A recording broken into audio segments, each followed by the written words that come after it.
राम नारायण राम. आज मी तुम्हाला सांगणार आहे की मी स्वतः कसा ध्यान करतो, किती वेळ करतो आणि केव्हा केव्हा करतो आणि यामागील माझा आध्यात्मिक प्रवास कसा आहे हेही.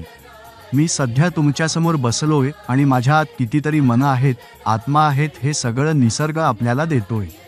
मी माझ्या असंख्य मनं आणि आत्म्यांना एकत्र करून ध्यान करायला सांगितलं. माझे गुरु बालक ब्रह्मचारीजी हे सामान्य माणूस नव्हते. ते सर्वांच्या आकाशासारखे आहेत, सर्वांच्या राम नारायण राम आहेत. खरं तर माझं नाव शंकर सरकार आईवडिलांनी दिलेलं, पण माझं खरं नाव म्हणजे राम नारायण राम. आणि खरं सांगायचं तर आपल्या सर्वांचंच नाव राम नारायण राम आहे. आपल्या शरीरात जसं काही आहे त्यातूनच आपली ओळख बनते आणि माझं नावही तसंच शंकर सरकार झालं. पण राम नारायण राम हे एक नुसतं नाव नाही, ते एक अणू आहे, एक तत्व आहे. जसं आकाश, पृथ्वी, वारा, पाणी यामधलं सारं काहीच त्यात समाविष्ट आहे. 1972 साली मला माझे महागुरु बालक ब्रह्मचारीजी यांच्याकडून दीक्षा मिळाली. मला एक नातेवाईक त्यांच्या भेटीस घेऊन गेला होता. तिथं पाहिलं की महागुरु कुठल्याही सोंगातले ढोंगी साधूसारखे नाहीत. जटा नाही, धोती नाही, अतिशय सामान्य माणसासारखे. पण त्यांच्या चेहऱ्यावर सूर्यासारखा तेज होता. महागुरूंचे दर्शन घेण्यासाठी आधीच प्रचंड गर्दी होती. मी रांगेत मागे होतो. तेवढ्यात एक चमत्कार घडला. त्यांच्या एका शिष्याने विचारलं, इथे शंकर सरकार कोण आहेत? मी काही वेळ गप्प बसलो. वाटलं कदाचित कोणाला तरी दुसऱ्याला बोलवत असतील. पण नंतर तो शिष्य माझ्या समोर आला आणि म्हणाला, महागुरूंनी तुम्हाला बोलवलं आहे. मग मी त्याच्यासोबत गुरुजींच्या भेटीस गेलो. महागुरूंनी मला त्यांच्या जवळ बोलावलं आणि त्यांच्या उजव्या बाजूला जमिनीवर बसायला सांगितलं. तेव्हा माझं वय 22 होतं.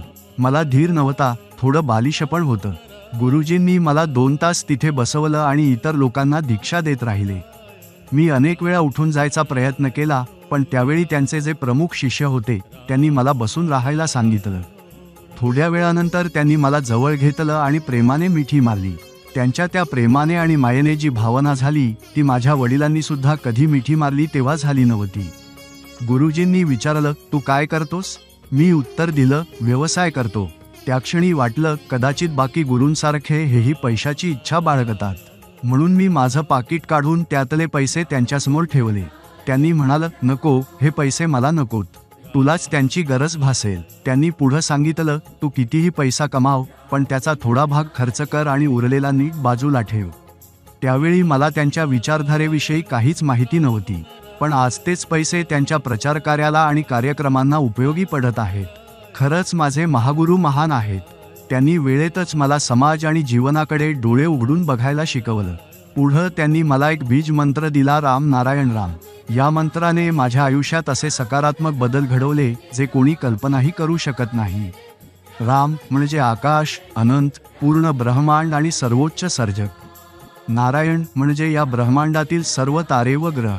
दुसरं राम म्हणजे आपण सर्व सजीव प्राणी, झाडं, धुळकण आणि प्रत्येक सजीव अस्तित्व. राम नारायण राम या नावाच्या सारातून असंख्य जीवांची निर्मिती झाली आहे. आकाशातले ग्रह, तारे, नक्षत्र हे सर्व जीवन, चेतना, हालचाल आणि सर्जनाने भरलेले आहेत. त्यांना तहान, भूक, दुःख, वेदना आणि समस्या असतात.